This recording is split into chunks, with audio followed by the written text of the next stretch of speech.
قبل ما نبدأ ما تنسوش الدعاء لإخوانكم في كل مكان، نسأل الله أن يفرج عن عباده المستضعفين. السلام عليكم. في حياتنا بنشوف حوادث كل يوم، ناس بتموت بسبب تفصيلة بسيطة، لكن في المقابل في ناس كان المفروض يموتوا 1000 مرة ورغم كده لسه عايشين. ناس وقعت من طيارة، اتحرقت، غرقت، اتدفنت، ورغم كل ده نجوا من الموت، مش لأنهم خارقين، لكن لأن في لحظة ما بين الحياة والموت كانوا هما الناجين فيها.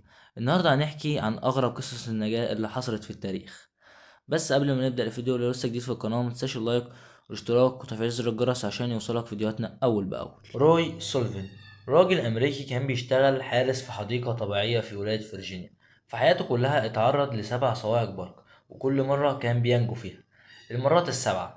أول مرة كانت سنة 1942 وهو في برج مراقبة. صعقة البرق حطمت الزجاج كله ودخلت وأصابته في رجليه. المرة التانية سنة 1969 كان في عربيته، رغم إن العربية مقفولة صعقة البرق دخلت من الشباك وحطمت الدنيا. سنة 1970 وهو ماشي في الشارع شعره اتحرق. وسنة 1972 أصيب في كتفه. سنة 1973 ضربته الصعقة في راسه. وسنة 1976 وهو بيصطاد سمك البرق ضربه تاني. سنة 1977 وهو في بيته اتسجل في موسوعة جينيس كأكتر إنسان اتعرض لصواعق برق ونجا. ودي صورة حقيقية لجسم روي بعد ال7 صعقات. سنة 1971 طيارة من طراز لوكهيد كانت بتطير فوق غابات الأمازون، ضربها برق قوي جدا والطيارة انفجرت في الجو. جوليان بنت عمرها 17 سنة وقعت من ارتفاع 3 كيلو متر وهي مربوطة في كرسيها. طب ازاي نجت بأعجوبة؟ وقعت على الأشجار والكرسي ساعدها في كسر الصدمة، بعدين مشيت 10 أيام لوحدها في الغابة. تخيل يا عزيزي انك ماشي في غابات الأمازون اللي فيها حشرات وحاجات سامة، وبعدها لقاها صيادين محليين وأنقذوها. جسمها كله كان مليان جروح ولسعات لكنها نجت، ودي تعتبر واحدة من أعجب القصص النجاة في التاريخ. سنة 1999 بيل مورجان كان سائق شاحنات استرالي تعرض لحادث مروع على الطريق السريع.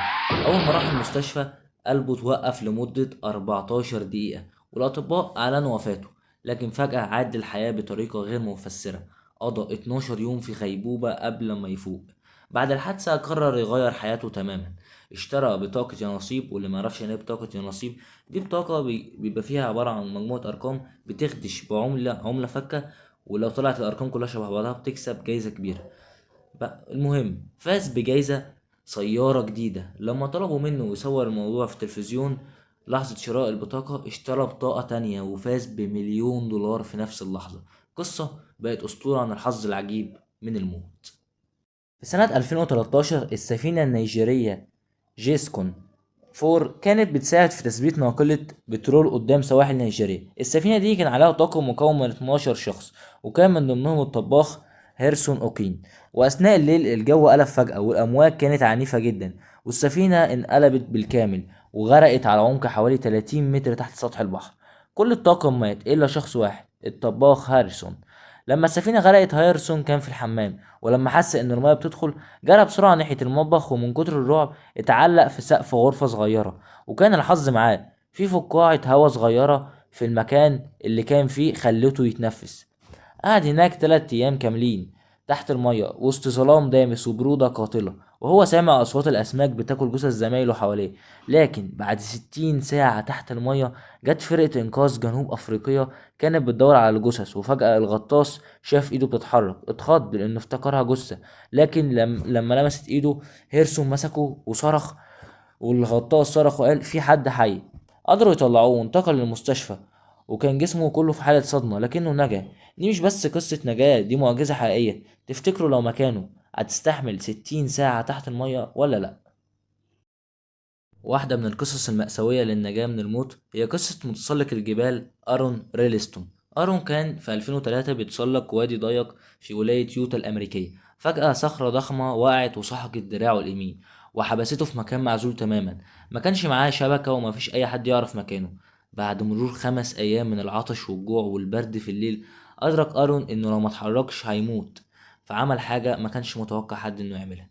مسك سكينة صغيرة وقطع دراعه كله. فضل انه يتحمل الألم على انه يستسلم للموت. بعد ما خرج مشى 13 كيلو متر لحد ما لقى ناس انقذوه.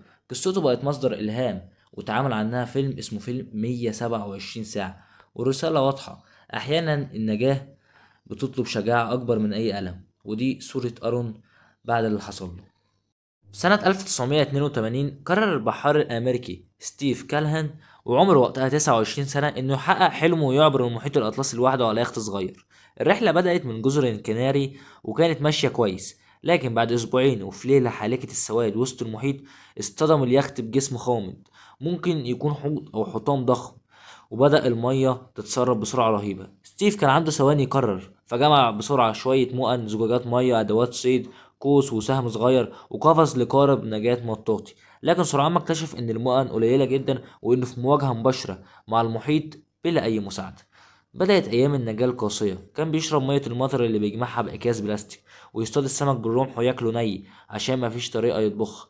الشمس كانت تحرق جلده بالنهار، والبرد يلسعه بالليل، والامواج احيانا كانت بتعلو لدرجة تهدد بقلب القارب بالكامل.